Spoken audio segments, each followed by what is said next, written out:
Welcome to Geek on Film with your host, Robbie Holmes. Hey there, folks. This is Robbie Holmes. I am your host here at Geek on Film, and I'm excited to talk to you about the two main reviews today of Iron Claw and Poor Things. And two other films I'll be talking about are Rebel Moon, Part 1, A Child of Fire, and Society of the Snow. I also spent a bunch of time this week catching up on the Oscar-nominated shortlist for animated shorts and documentary shorts. I'll have a list of them in the show notes. The ones I would really highlight are probably the ABCs of Book Banning on Paramount Plus. I really liked. It's a very moving short documentary. I really liked The Last Song from Kabul, which is about a group of girls and women who become a orchestra. They're amazing, and their story is moving and powerful. The Last Repair Shop, which is a story about a music shop in the LA Unified School District that repairs instruments of students, is pretty awesome. And then the one that sort of seems like a shoe-in for getting at least off the short list is Once Upon a Studio, which is the 100-year anniversary short, partially animated from Disney Plus. From Disney, it's on Disney Plus, about the studio. It's definitely nostalgia berries all the way down. But let's jump into a couple of films I watched that are not the main review.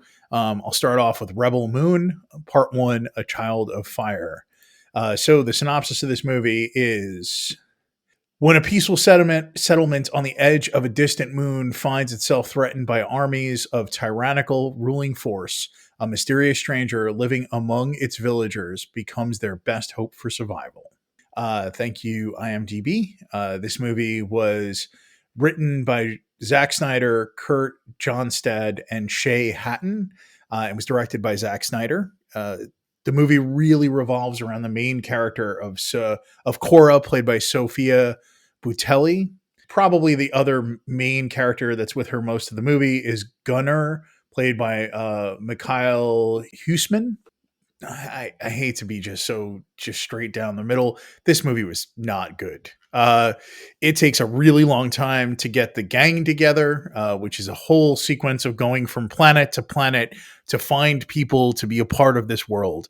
It definitely feels like it snatched ideas and concepts from lots of movies. There's an Avatar-esque sequence where a person who's a prisoner has to ride a winged creature, and if he can ride the creature, it means it's been broken, so that way it can be utilized by... It's real loose. There's no good reason, I think, why, except they want a really good-looking man with lots of abs to become a part of this team. The movie doesn't work for me. I think it is thin on story and long on tropes, and is 100% trying to leverage goodwill for this type of a movie, but doesn't bring anything new to the table, and really feels like it's just a hodgepodge, like a Mad Libs of pulling together previous sci-fi films and movies. I really wouldn't waste my time on it. I'm telling you not to waste your time on it. Apparently there's going to be a director's cut, which might make it longer, and it might make it better. Zack Snyder's done better with some of the extended director's cuts in the past. This movie wasn't for me. I watched it because I felt like I had to, but you probably don't. It's on Netflix. Watch it at your own peril is how I would put it. The other movie I wanted to talk about that is not one of the main reviews this week is Society of the Snow on Netflix. So the summary from IMDb is the flight of a rugby team crashes on a glacier in the Andes. A few passengers who survive the crash find themselves in one of the world's toughest environments to survive. This movie is really moving. It was written by J.A. Boyana, Burnett Villaplana, and Jaime Marquez, and it's directed by J.A. Boyana. This is a film that, if you are familiar with Alive, which is sort of the film that we all saw back in the day, telling this story, it is this group of people crash on a mountainside. They have to survive. This movie's opening sequence and montage of getting us ready for the flight, and then the flight itself is one of the most harrowing things I've seen in a long time. It is gritty and realistic and moving, and then you have 2 hours of some of the most like well acted, well approached scenes about this type of a story. It's really tough, is the way I would put it.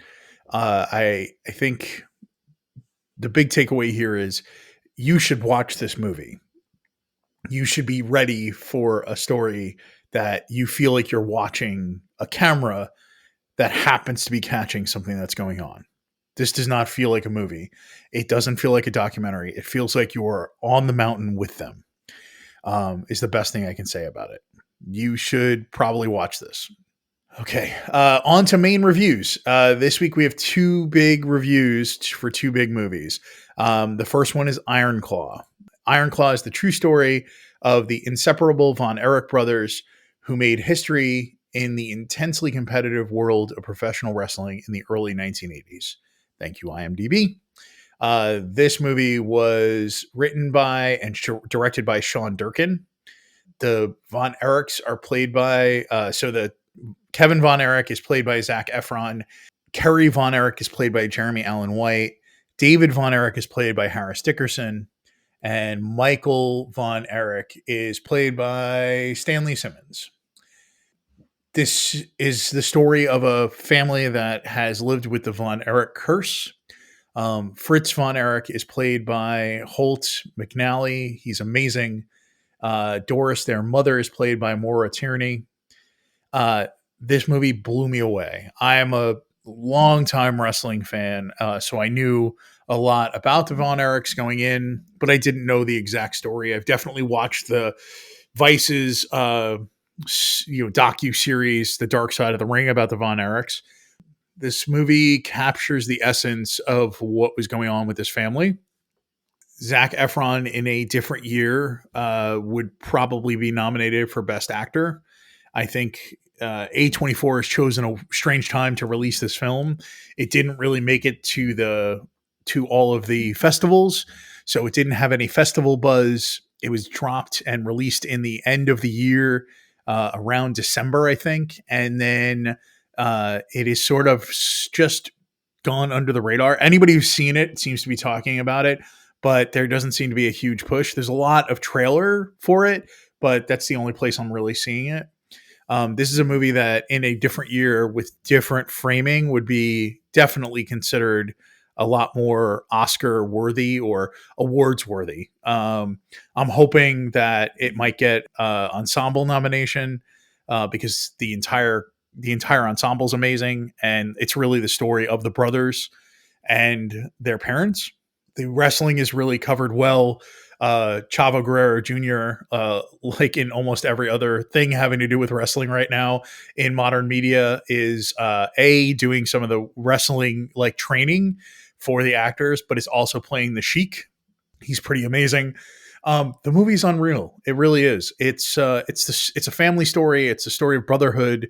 It's the story of obsession. It's a great film. I walked away from it very moved. The entire movie is really unreal. There's a great needle drop having to do with Tom Sawyer that's in the trailer, but it is almost like this montage of seeing the brothers together, them training to be wrestlers.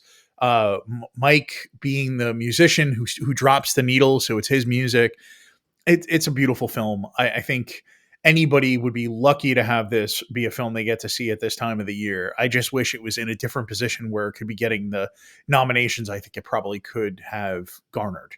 In a different year, I think this would be a best screenplay nomination. It would probably be, there's a whole bunch of stuff I think this could have been nominated for. If it was slightly tweaked maybe in a final edit, and if it was released in a different year with different marketing. I would say see Iron Claw. I really was impressed. I can't get over what Zac Efron has done to his body to be in this role, but also what an amazing performance from him, not just physically. There are so many small moments that everything is on his face, and He's unreal. I really wish we were saying an Oscar nominated Zac Efron this year. My last film for this week is going to be Poor Things. The uh, the synopsis, according to our friends at IMDb, is the incredible tale about the fantastical evolution of Bella Baxter, a young woman brought back to life by the brilliant, unorthodox scientist, Dr. Godwin Baxter. Uh, this movie was written by Tony McNamara and Alasdair Gray, and it was directed by Yorgos Lanthimos. Bella Baxter was played by Emma Stone. Uh, Dr. Godwin Baxter is played by William Dafoe. There's Max McCandles, who is like initially a medical student under Godwin, who comes to the house to basically supervise and monitor Bella. And then there's Mark Ruffalo, who plays Duncan Wedderburn, who is the lawyer who's coming to try to write up a contract for the marriage of Max to Bella. This movie is unbelievable. This is a movie that will likely get a lot of Oscar nominations, and deservedly so. The biggest nomination it should get is that I feel like Emma Stone has leapfrogged everyone else in the Best Actress category. What she's doing in this movie is so unbelievably unique and singular. I feel a lot like when I watched Cate Blanchett last year in Tar, that there was no other actress that could do what Cate Blanchett was doing in that film. And I have not seen many actresses do such a exuberant, childlike innocence through transformational, physical, and emotional transformation of a character like this. What Emma Stone has pulled off here is astounding. She is probably, in my opinion, one of the. This film has probably locked her in as one of probably the top 5 actresses in Hollywood right now, and I think she will likely win Best Actress. Uh, Even though I would love to see others who are going to be nominated to win this award, I think this is a singular performance that I don't know we should look away from. This movie is, in essence, like, if you haven't heard about it, it's kind of a coming of age feminist Frankenstein tale that is highly sexual and is one of the most fun times I've had at the theater. Yorgos Lanthimos makes movies that make you see the world a little bit differently, and in this case, he has created a story and taken a story that was written by Tony McNamara and company and created a world to allow Bella Baxter to exist. But she feels like the center of a hurricane. Like, the entire world revolves around Bella. Whether it is an early version of Bella that is not very vocal or very eloquent, all the way to a Bella that has learned more and has become more sophisticated. Everyone is trapped in Hurricane Bella. It's really a singular performance. Mark Ruffalo is unbelievable in his ability. I heard someone say that he plays this film like a 12-year-old has emotions. His dramatic, over the top nature of saying things, some of the verbiage choices he uses, his ability to play with Bella, having Duncan play with Bella, but also be entranced by Bella and also frustrated by Bella. He is seriously having fun in this role. And Emma Stone and Mark Ruffalo really are good scene partners. Emma Stone as Bella is pushing the limits, it feels like, of where Duncan's comfort is, and at times pushing him outside of that comfort level. It's a unique film. I think it's probably it's definitely my top 5. I keep going back and forth on my final top 10 of the year. Every film I see makes me think differently. The more time I'm away from films, it makes me think differently. So I'm really interested to see what my best of the year lists look like. I think for me, that's it this week. I'm going to be hopefully doing another podcast before my Sundance recap. But this week, this weekend, I get to attend Sundance virtually. and I have 10 films I should see. So I have 10 slots available to me based on the ticket I purchased. And I'm really interested to see what I'm able to pull off. Right now, I have 10 films selected, including a couple of like actual winners. So I don't know what those films will be. And I'm interested to see what this year's Sundance brings to the table. Last year brought some amazing films, some that will never see the light of day again. I'm interested to see if I can see some things that have legs. I'm really interested in what Sundance brings to the table. I believe I've also grabbed one of the sets of shorts, the documentary shorts, because that's what I really seem to be drawn to at this festival. That's it for me this week. Another episode down, another year of cinema, and I'm so excited to be jumping into Sundance this year for the second year in a row. Talk to you soon. I'm Robbie the Geek everywhere online. The podcast is Geek on Film Com on Twitter and on Instagram, and I look forward to talking to you in the future about Sundance and possibly about some other things. Hang in there. Thanks so much. It's a long award season. We have lots to watch. I look forward to talking about it all. Have a great week. Bye-bye. This has been a Geek on Film podcast. Thanks for joining us. See you next time.